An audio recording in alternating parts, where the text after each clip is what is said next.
Money गुरु, मैं हूं स्वाति रायना।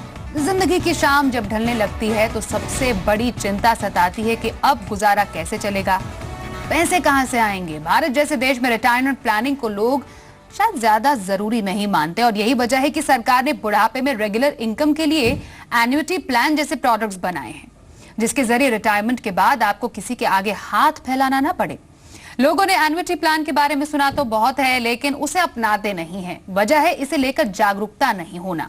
तो मनी गुरु के इस खास शो में हम एन्युटी प्लान से जुड़ी हर वो बात आपको बताएंगे जिससे आपको जानना बेहद जरूरी है। और इसी पर चर्चा करने के लिए हमारे साथ जुड़े हैं फाइनेंशियल प्लानर दीपक योहानन। दीपक, आपका बहुत स्वागत है मनी गुरु में। आज एन्युटी प्लान्स के बारे में हम जानना चाहेंगे।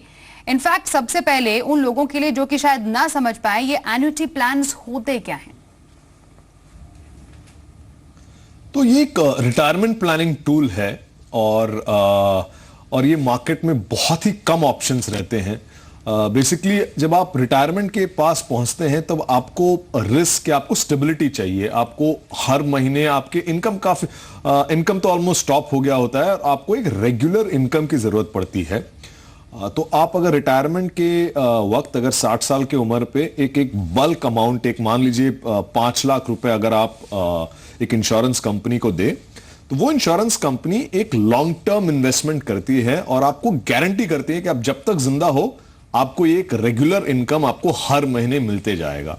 तो इसका एडवांटेज यही है कि ये बहुत लॉन्ग टर्म इन्वेस्टमेंट्स करती हैं इंश्योरेंस कंपनीज और इसके कारण आपको ये गारंटीड रेट दे सकता है।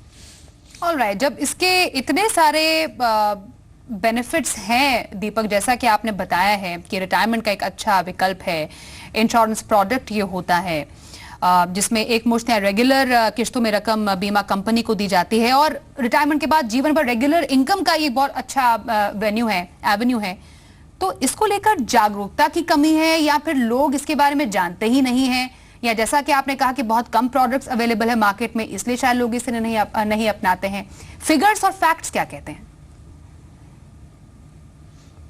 थोड़ा एक प्रॉब्लम यह भी है कि अवेयरनेस कम है और इंश्योरेंस प्रोडक्ट्स भी कम थे। इंश्योरेंस कंपनीज भी एन्युटीज प्रोडक्ट्स को ज्यादा पुश नहीं करते थे क्योंकि उनके पास भी इंडिया में एक प्रॉब्लम है कि इतने लॉन्ग टर्म फाइनेंशियल इंस्ट्रूमेंट्स है नहीं। और जब इंश्योरेंस कंपनीज के पास लॉन्ग टर्म फाइनेंशियल इंस्ट्रूमेंट्स नहीं है तो वो ज्यादा रेट गारंटी नहीं कर सकते थे। तो ये एक प्रॉब्लम है अभी भी इंडिया में। इसीलिए आप इंश्योरेंस कंपनीज को भी आप अगर देखोगे तो वो ये ज्यादा पुश नहीं करते क्योंकि ये उनके लिए ज्यादा प्रॉफिटेबल नहीं हो सकता है और काफी रिस्की भी हो सकता है। और एक दूसरा कारण ये भी है कि इंडिया एक फेज से गुजर रहा है जहां 15-20 साल पहले इनकम, स्टैंडर्ड एवरेज इनकम काफी लो हुआ करता था और फिर जब रिफॉर्म्स हुआ और अभी के इनकम है जो काफी इंक्रीज हो चुका है, मगर जॉब स्टेबिलिटी एक्सेट्रा काफी कम हो चुका है। तो अब वो फेस आएगा जब काफी लोग जो ये इनकम को अच्छी तरह से राइड कर चुके हैं, जो इंडिया में वेव आया था, वो रिटायरमेंट की तरफ जाएंगे और तब एन्युटी प्रोडक्ट्स में काफी फोकस होगा। तो मेरे हिसाब से अगले 5-10 सालों में आपको इसके बारे में बहुत ज्यादा सुनाई देगा। 5 से 10 साल ये एक होराइजन है जब शायद इसमें और ज्यादा पॉपुलैरिटी बढ़ेगी और हमारा डिस्कस करने का मकसद यही है कि आप एन्युटी प्लान्स को अपना सकते हैं अपने रिक्वायरमेंट के हिसाब से। इनफैक्ट रिटायरमेंट गोल हम सेट करते हैं जब हमें अपनी पहली सैलरी मिलती है। इंश्योरेंस सबसे पहला कदम होता है किसी भी पोर्टफोलियो प्लानिंग का, और जब एन्युटी की बात होती है इसकी शुरुआत इस एक पूरे पोर्टफोलियो प्लानिंग में या एक पर्सनल फाइनेंसिंग में एक किसी भी शख्स को कब से शुरू कर देनी चाहिए? इनफैक्ट रिटायरमेंट प्लानिंग इंडिया में शायद सबसे कम किया जाता है क्योंकि हम काफी स्ट्रॉन्ग नेट फैमिली सिस्टम हुआ करता था। पहले की बात कर रहा हूं मैं, जो 10-15 साल पहले की बात है। अब वो धीरे धीरे डिसइंटीग्रेट कर रहा है।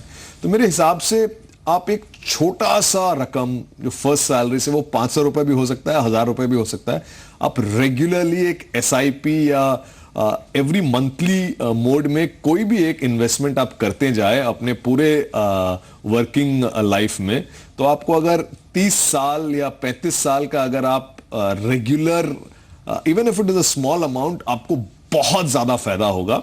और तब जब आप रिटायरमेंट को हिट करेंगे तो आप वो एक लमसम अमाउंट को लेकर आप थोड़ा अपना कुछ हो सकता है कि प्लान है, मतलब घर खरीदना हो, और एक थोड़ा आप एक किटी एन्युटी में भी डाल दें जिससे आपको एक रेगुलर इनकम, और तब आप नहीं चाहेंगे कि अग्रेसिव इन्वेस्टमेंट्स करें क्योंकि आपका एज ऑलमोस्ट 60-65 हो चुका है, तब आपको एक स्टेडी इनकम की जरूरत है।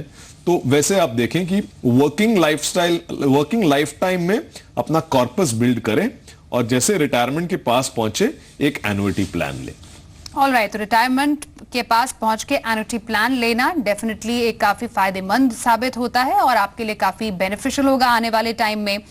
लेकिन now coming to annuity plan, सब लोग ये जानना चाहेंगे कि फाइन, अब हमने सोच लिया है कि हम एन्युटी प्लान में निवेश करेंगे, तो कितने ऑप्शंस लोगों के लिए एन्युटी प्लान्स में मौजूद है जहां पर वो निवेश कर सकते हैं, और कैसे बेनिफिट्स उन्हें मिलेंगे एन्युटी प्लान्स में निवेश करने के?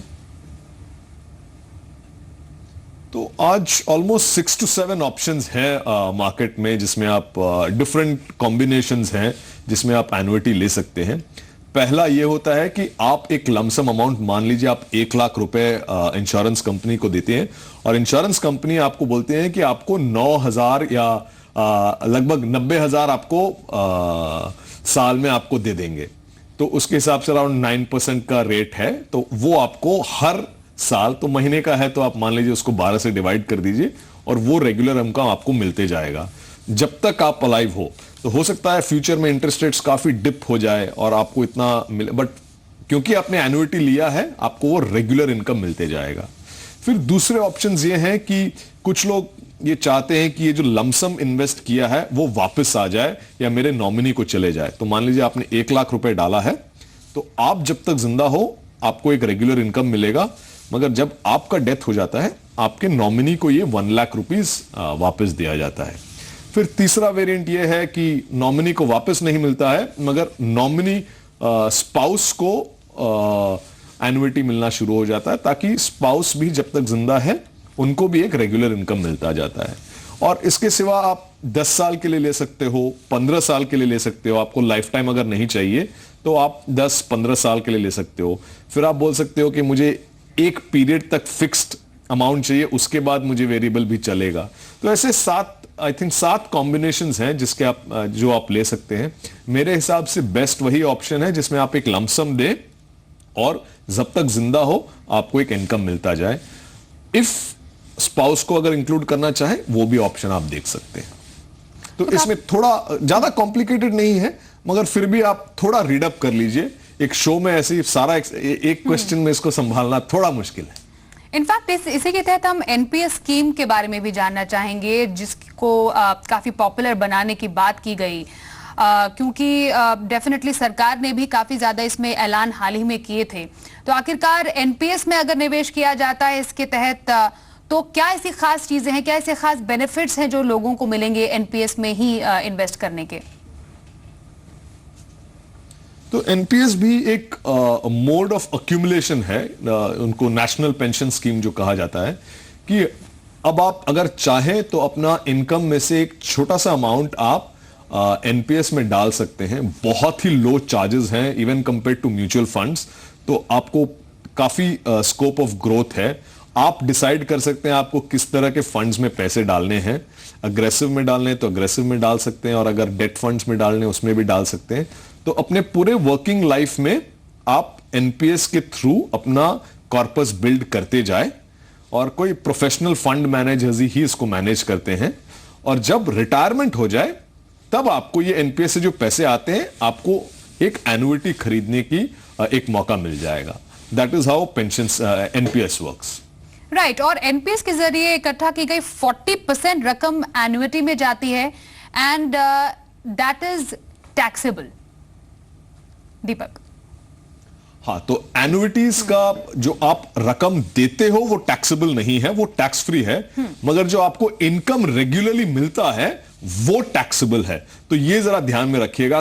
काफी जगह आपको और काफी लोग आपको बताएंगे कि एन्युटीज टैक्स फ्री है, मगर नो, एन्युटीज में जो आपको इनकम मिलता है वो टैक्सेबल है। और आपने जैसे कहा कि एनपीएस में अगर आप एंटर किए हो तो जब रिटायरमेंट होता है तो आपको 40% कंपल्सरीली एक एन्युटी परचेस करने के लिए रखना पड़ेगा। 40 से ज्यादा भी हो सकता है। ये गवर्नमेंट आपको फोर्स करना चाहती है कि अपना रिटायरमेंट में खुद प्लान करें और एक इनकम ले और दूसरे पर रिलायंट ना हो, इसीलिए ये 40% का कैप रखा गया है। राइट, ये 40% का इनफैक्ट कोई सर्विस टैक्स भी है जो इसमें वेव ऑफ किया है, स्पेशली एनपीएस के लिए। दीपक, आपसे जानना चाहेंगे, जैसे आप परचेज करते हैं एनपीएस के थ्रू कोई एन्युटी, और ये बाकी जो सर्विस प्रोवाइडर्स है उसमें ये विकल्प मौजूद नहीं है, so just to make NPS more popular. Swati, unfortunately इस टैक्सेशन में मुझे I am not very confident, तो मैं उस पर कमेंट नहीं करूंगा अभी। ऑलराइट, इनफैक्ट कई एक्सपर्ट्स ये भी कहते हैं, आपकी इनफैक्ट मैं इस पर राय लेना चाहूंगी कि एन्युटी बेस्ट ऑप्शन नहीं है, क्योंकि वो जो आपने इस कुछ टैक्स के प्रावधान ऐसे बोले कि कहां पर टैक्स लगता है कहां पर नहीं लगता है, और जो रेट्स ऑफर्ड है वो भी लो है। क्या एक ये वजह है कि एन्युटी नहीं लेने के लिए एक्सपर्ट्स कहते हैं कि बहुत बेटर ऑप्शन नहीं है ये? तो मेरे हिसाब से आप सिर्फ टैक्सेशन ना देखें, क्योंकि आप जब अगर आपका रिटायरमेंट टाइम है तो आपके पास और कोई खास इनकम है नहीं, तो आप ऐसे भी टैक्स स्लैब्स में टैक्स स्लैब से ज्यादा इंपैक्ट होगे नहीं। आप अगर आपको मान लीजिए 50,000 आता हो तो आप बेयरली टैक्सेबल इनकम में आते हो। तो और द बिगेस्ट एडवांटेज जो है एन्युटी में ये है कि वो रेट फिक्स हो जाता है जब आप लेते हो। आज के दिन बताना बहुत मुश्किल है कि अगले साल या 2 साल बाद क्या इंटरेस्ट रेट रहेगा, कंट्री में क्या इंटरेस्ट रेट्स रहेंगे। और आप जब रिटायर्ड हो तो आप नहीं चाहोगे कि आपको एफडी में जो पैसे पड़े हो बहुत ही कम इंटरेस्ट मिल रहा हो, और ये हो सकता है कि 5 साल तक ये रेट काफी कम हो। आज शायद अच्छा लग रहा हो, मगर कोई गारंटी नहीं है कि 10 साल 15 साल बाद ये रेट्स किस तरह रहेंगे।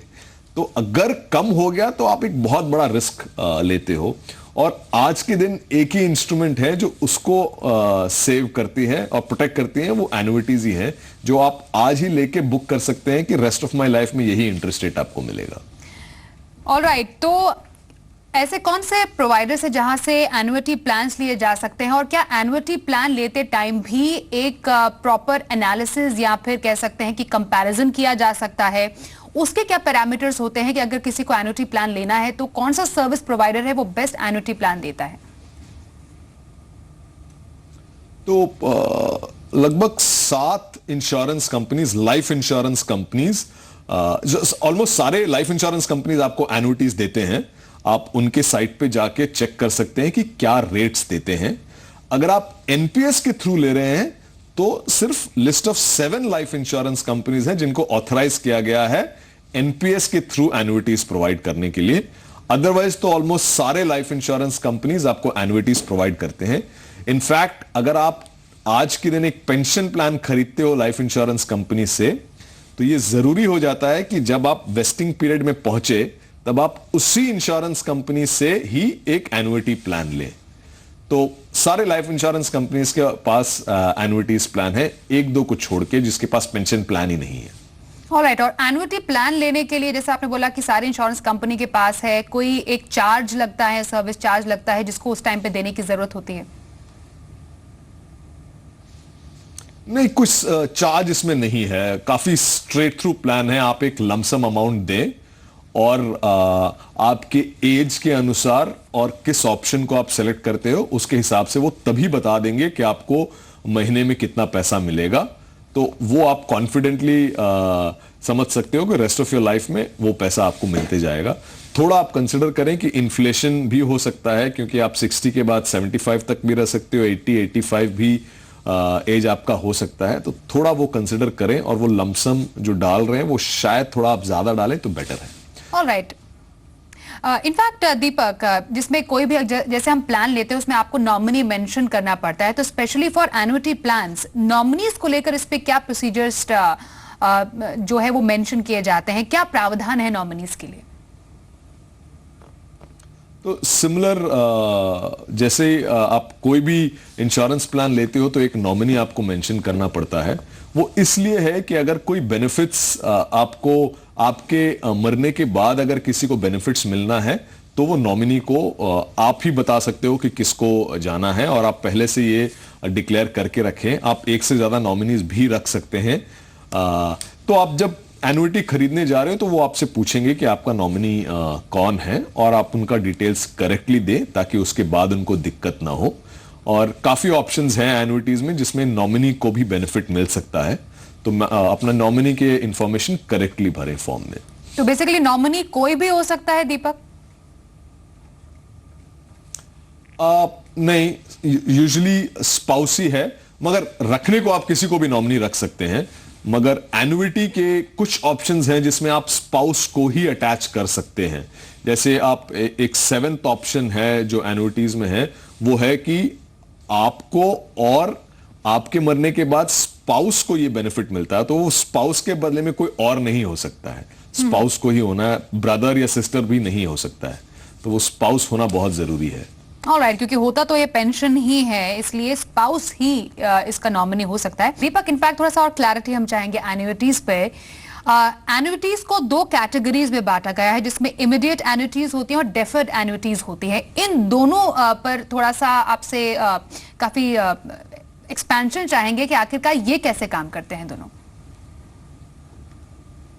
तो जो डिफर्ड एन्युइटीज बोलते हैं वो एक्चुअली मार्केट में life insurance companies pension plan की तरह बेचते हैं। तो उसका सेम नाम है डिफर्ड एन्युइटीज। थोड़ा टेक्निकल है, मगर नॉर्मली उसको पेंशन प्लान कहा जाता है। तो वो अगर एक किसी 35 साल की उम्र की किसी को व्यक्ति को अगर बेचा जा रहा है तो ऑलमोस्ट सेम तरीके से काम करता है। आप 35 ईयर्स से लेकर आप अपने रिटायरमेंट एज तक, या आप डिसाइड कर सकते हैं कि आप 55 साल तक आप पैसे देते रहेंगे इंश्योरेंस कंपनी को, और वो एक कॉर्पस आप बिल्ड करते जाएंगे। तो हो सकता है कि आप एनुअली पे कर रहे हो या मंथली, क्वार्टरली, और 20 साल तक आप पैसे एक अक्यूमुलेट करते जा रहे हैं एक प्लान में। और जैसे आप वेस्टिंग पीरियड, मान लीजिए वो एज ऑफ 60 में आप डिसाइड करते हो कि मुझे अब ये एन्युइटी में कन्वर्ट करना है, तब आप उसमें से 30% विड्रॉ कर सकते हैं अपने कुछ पर्सनल काम के लिए। हो सकता है कोई शादी है, घर सेट करना है, और बाकी कंपल्सरली आपको एक एन्युइटी में इन्वेस्ट करना है। तो इसीलिए इसको डिफर्ड एन्युइटी बोलते हैं कि आप आज ले रहे हो मगर एन्युइटी को डिफर कर रहे हो till the vesting period. Alright, normal annuity वही हुआ, इमीडिएट एन्युइटी कि आप एक लमसम देते हो और इमीडिएटली नेक्स्ट मंथ से आपको पेंशन मिलना शुरू हो जाता है। ओके, तो दीपक, अगर किसी सिचुएशन में अमाउंट निकाल लिया या क्या निकाला जा सकता है और उसे बाद में एडजस्ट किया जा पाए? तो अगर आप लाइफ इंश्योरेंस प्लान से ले रहे हो तो लिक्विडिटी थोड़ा मुश्किल है।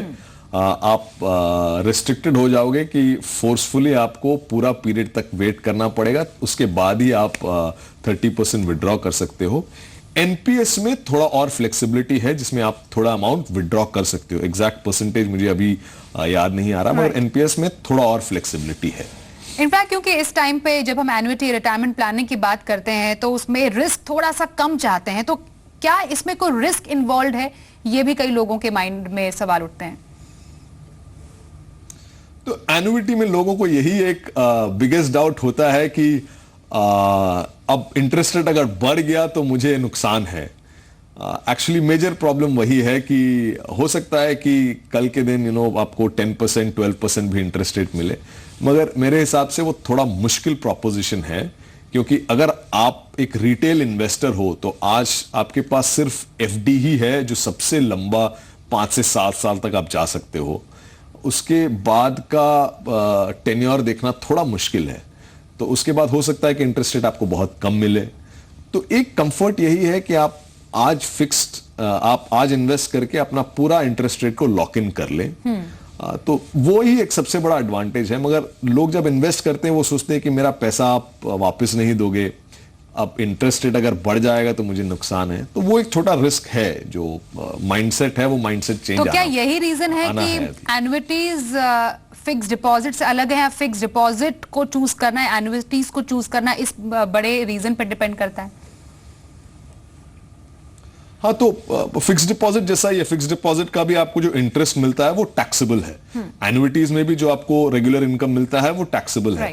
मगर फिक्स डिपॉजिट में वो पीरियड के बाद क्या इंटरेस्ट रेट मिलेगा आपको नहीं पता। मगर यहां आप लॉक इन करके आप रख सकते हो, तो आप safely for the rest of your life आपको पता है कि यही स्टैंडर्ड इंटरेस्ट रेट मिलेगा। अगर आप रिस्क लेना चाहते हैं कि आज आप एफडी में डालो और 5 साल बाद शायद रेट कुछ और हो जाए, कम हो जाए या बढ़ भी जाए, अगर वो रिस्क आप चाहते हो तो you can always do the FD mode also. In fact Deepak, सवाल हमें यह भी आया है जिसपे किसी ने जानना चाहा क्या जॉइंट एन्युटी प्लान लिया जा सकता है, लाइक हस्बैंड एंड वाइफ दोनों एक जॉइंटली एन्युटी प्लान ले, इसका कोई प्रावधान है? तो जॉइंट एन्युटी ऑप्शंस भी हैं कि एक के बाद दूसरे का लाइफ तक कंटिन्यूटी रहेगा, तो वो ऑप्शन भी है। दोनों मिलके एक जॉइंट एन्युटी प्लान ले सकते हैं। मुझे उसमें कुछ खास फर्क नहीं है क्योंकि आप इनकम घर में ही आ रहा है और एक साथ ही आप उसको कंज्यूम करोगे, तो मेरे हिसाब से सबसे ज्यादा अच्छा रिटर्न 60 एज पे आई थिंक 9.3% इंटरेस्ट रेट मिलता है, तो वो काफी अच्छा ऑप्शन है। और घर में आने के बाद आप कंज्यूम तो husband wife I am assuming सब लोग करेंगे या फैमिली में जो है, तो जॉइंट लेने का कोई खास मुझे इम्पैक्ट नहीं दिख रहा, मगर वो ऑप्शन है जरूर। All right, thank you so much Deepak Yohannan हमारे साथ आज एन्युटी प्लान्स को डिटेल में डिस्कस करने के लिए और बताने के लिए कि आखिरकार आपको एन्युटी प्लान अपने आने वाले टाइम के लिए 60 इयर्स एज के बाद क्यों जरूरी है लेना।